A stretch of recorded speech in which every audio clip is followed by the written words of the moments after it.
Hello guys, welcome back to my channel earth mom Dehradun. मैं हूं ज्योति और वेलकम है आप सभी का मेरे चैनल में नए हैं तो चैनल को सब्सक्राइब कीजिए। वीडियो पसंद आई तो लाइक भी करना, कमेंट सेक्शन में कमेंट करके अपने ओपिनियन ज़रूर शेयर करना। उसी के साथ अगर आपको ये कुर्ता नहीं, ये एक कॉट सेट है और बहुत ही एलिगेंट सिंपल सोबर सा कॉट सेट है जिसके साथ आपको एक शॉर्ट फ्रॉक टाइप में अपर मिलेगा, साथ में एक पैंट है और ये देखिए इसके साथ की बहुत ही सुंदर मैचिंग चूड़ियाँ मैंने ली है। अगर आपको ये पसंद आ रही तो इसके साथ ही मैं इसका भी लिंक डाल दूंगी कम्युनिटी में। चलिए वीडियो में बढ़ते हैं हम लोग आगे। जिस बात का डर था वही बात कहीं ना कहीं होगी। हम लोग हमेशा एक एक्सपेक्टेशन लेके चलते हैं और हमेशा की तरह हमारी एक्सपेक्टेशन ब्रेक हो जाती है when it comes to Rajveer भैया केस। ऑलवेज एक्सपेक्टेशंस ब्रेक होती हैं। साफ पता चलता है कि फैमिली बहुत लीस्ट इंटरेस्टेड है और वो ना चाहते हैं ना कभी चाहेंगे कि राजवीर भैया के केस से रिलेटेड कोई भी तफ्तीश या इन्वेस्टिगेशन हो। और ये चीज़ें दोबारा से तिबारा से या बोलूँ चौबारा से प्रूव हो गई है। सारी कंट्रोवर्सी खत्म होने के बाद एक मुद्दा आता है और वो मुद्दा इसीलिए आता है क्योंकि ये मुद्दा कभी खत्म नहीं हो रहा है। अभी जैसे ही पड़ोसी भैया ने वीडियो में इतनी बड़ी बड़ी बातें बोली, सेम वैसे ही जैसे अंकल ने सोशल मीडिया पे वो बातें बोली थी, लेकिन ये पैटर्न अब समझ में आ रहा है कि ये बातें सिर्फ सोशल मीडिया पे होती हैं पब्लिक को कन्विंस करने के लिए कि देखिए हम बिल्कुल इंटरेस्टेड हैं चीज़ों के लिए न्याय दिलवाने के लिए, ताकि पब्लिक वाहवाही कर दे, सपोर्ट कर दे। लेकिन जब पीछे से उस हेल्प की लिए डिमांड की जाती है या हेल्प के लिए अप्रोच की जाती है तो रिस्पांस हमेशा नील बटा सन्नाटा होता है, हमेशा नील बटा सन्नाटा। क्योंकि पीछे से क्या हो रहा है ये तो पब्लिक को नहीं पता ना, ये तो पब्लिक को नहीं पता। और पब्लिक ज़्यादा किसे देखती है, उसके बोले हुए वर्ड्स मैटर करते हैं। तो पहले भी ये चीज़ हुई थी जब अंकल ने डंके के चोट पे यहाँ पे बोला था मैं सपोर्ट करूँगा, फिर अंकल पीछे हट गए। अब पड़ोसी भैया ने सेम चीज़ बोली कि मैं बिल्कुल सपोर्ट करूंगा इस चीज़ से रिलेटेड, लेकिन सपोर्ट के नाम पे कोई भी आगे नहीं आ रहा है। छोटी बच्ची को मैं क्या ही बोलूं क्योंकि उन्होंने कई बार यहाँ पे लीगल की बात करी है और इसीलिए ये एक्सपेक्टेशन उनसे भी हुई क्योंकि उन्होंने एक बार नहीं, दो बार नहीं, 3 बार लीगल की बात करी। एक बार रॉट वाले चैनल के लिए, एक बार अपने ऊपर फेक कमेंट्स के लिए लीगल जाने की बात, और एक बार पहले भी करी है। 3 बार उन्होंने अपने लिए स्टैंड लेते हुए लीगल जाने की बात करी है। इसीलिए ये एक्सपेक्टेशन उनसे भी थी क्योंकि वो फैमिली को कन्विंस कर सकती हैं इस चीज़ के लिए, क्योंकि सोशल मीडिया पे एक्चुअली वो है और जिस चीज़ के सवाल ऑडियंस कर रही है तो वो कहीं ना कहीं कन्विंस कर सकती थी कि जब हम इतनी सारी चीज़ों के लिए लीगल जा रहे हैं तो एक बार हम इस चीज़ पे भी लिए बोल सकती थी, कन्विंस कर सकती थी कि जब हम इतनी सारी चीज़ों के लिए लीगल जा रहे हैं तो सोशल मीडिया पे जो लोग हम पे क्वेश्चन कर रहे हैं, हम इनके सेटिस्फैक्शन के लिए एक बार इस चीज़ के लिए भी लीगल जा लेते हैं। क्योंकि हमारे ऊपर एक ये बहुत बड़ा एलिगेशन जिंदगी भर ताउम्र रह जाएगा कि हमने भैया को इंसाफ नहीं दिलाया। और जब जब हम भैया की किसी भी चीज़ को सेलिब्रेट करेंगे या उनके लिए चीज़ें करेंगे तो हमारे ऊपर हर बार ये क्वेश्चन आएगा कि ये सब चीज़ें करके आप क्या करोगे जब आपने एक इंसान को इंसाफ दिलाने के लिए आगे ही कदम नहीं बढ़ाए। तो एक बार फिर से उनसे कुछ ज़रूरी डॉक्यूमेंट्स जो कि फैमिली के पास ही अवेलेबल होते हैं, सबके पास नहीं होते, और वहाँ पे फैमिली ही वो चीज़ें अवेलेबल कराती है।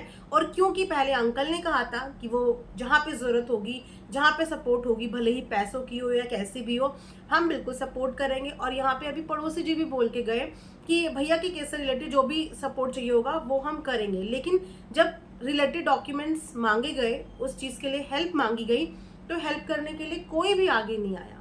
तीनों में से कोई भी आगे नहीं आया क्योंकि यही पड़ोसी भैया अभी 2 दिन पहले सामने वाली बंदी जो इस चीज़ के लिए फाइट करने की कोशिश कर रही हैं, उनका नंबर इनको पता है। 4 डिजिट बताने की बात कर रहे थे ये, तो सबके पास उनके नंबर है और उन्होंने ओपनली ये सोशल मीडिया पे बोला कि मुझे ये चीज़ चाहिए, लेकिन किसी ने भी व्हाट्सएप पे वो चीज़ प्रोवाइड नहीं कराई, किसी ने भी प्रोवाइड नहीं कराई। तो ये सिर्फ हेल्प के नाम पे पब्लिक की सिंपैथी ले लेते हैं या पब्लिक को गुमराह कर देते हैं, लेकिन आप लोग उस केस से रिलेटेड कोई हेल्प ना करते हैं, ना आप लोग करना चाहते हैं और ना ही आप लोग आगे करेंगे।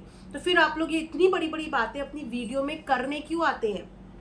जनता को गुमराह करने के लिए। आप साफ ये स्टेटमेंट क्यों नहीं देते कि हम करेंगे ही नहीं मदद, हमें नहीं करनी है? एटलीस्ट इंसान को कोई उम्मीद नहीं होगी हम जैसे लोग उम्मीद नहीं करेंगे आपसे, क्योंकि हम हर बार जुबान की बातों में आ जाते हैं, क्योंकि जुबान की वैल्यू भले ही आज की डेट में कम हो गई हो, लेकिन आज भी वो लोग एग्जिस्ट करते हैं जो जुबान की बातों को भी वैल्यू करते हैं। कि इंसान ने अपने मुंह से जो बोल दिया और वो भी पब्लिक कमिटमेंट कर दिया पब्लिक के आगे, तो फिर उसको वो चीज़ करनी पड़ती है ना। लेकिन नहीं होता वो चीज़ें, सिर्फ वीडियो में छापने के लिए चीज़ें होती हैं, लेकिन जब हेल्प के नाम पे आए तो सब पैर पीछे कर लेते हैं। और इस बार पहले की तरह दोबारा से सपना ने ही मदद करी। उसके पास जो चीज़ें थी, मैंने सुना है उसने ही वो चीज़ें दी।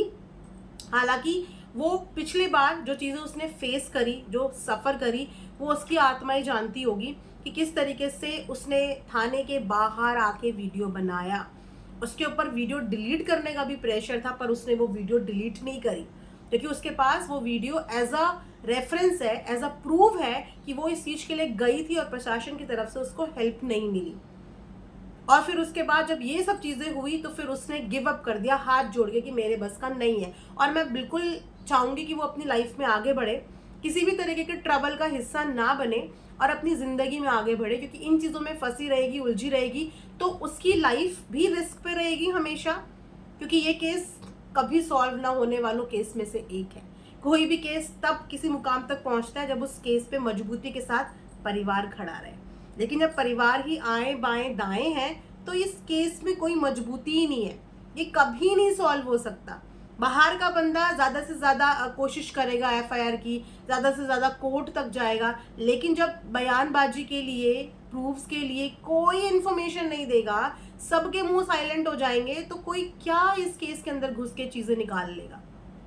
तो इस केस का मुझे लगता है कोई भी भविष्य नहीं है। भविष्य हो सकता था अगर फैमिली का सपोर्ट होता, बट यस, एक बार फिर से कहीं ना कहीं सपना ने हेल्प करके, ये चीज़ें प्रोवाइड करके ये प्रूव कर दिया कि अगर वो ये चीज़ें नहीं कर पा रही है, तो अगर उसकी हेल्प किसी को चाहिए, जितनी हेल्प वो कर सकती है उतनी हेल्प के लिए वो बार बार आगे आ रही है। पहले भी आगे आई थी, पहले भी जब वो आगे आई थी तो फैमिली को साथ में खड़े होना था कि चलो तुमने पहल करी, हम सब मिलके करते हैं, लेकिन तब भी सिर्फ उसको आगे कर दिया, उसके बाद अभी भी बैकआउट कर दिया। तो आई डोंट नो, फिर इस मुद्दे पे मुझे लगता है कोई भी बातचीत होनी सोशल मीडिया पे बेकार है, क्योंकि इस मुद्दे का कोई सोल्यूशन सोशल मीडिया पे है ही नहीं, और पता नहीं बैक कैमरा भी इसका कोई सोल्यूशन हो सकता है या नहीं हो सकता। तो आखिर क्या इंटेंशन थी पड़ोसी भैया का ये चीज़ बोलने की कि अगर मुझसे रिलेटेड कोई हेल्प चाहिए होगी तो मैं ये हेल्प करूँगा?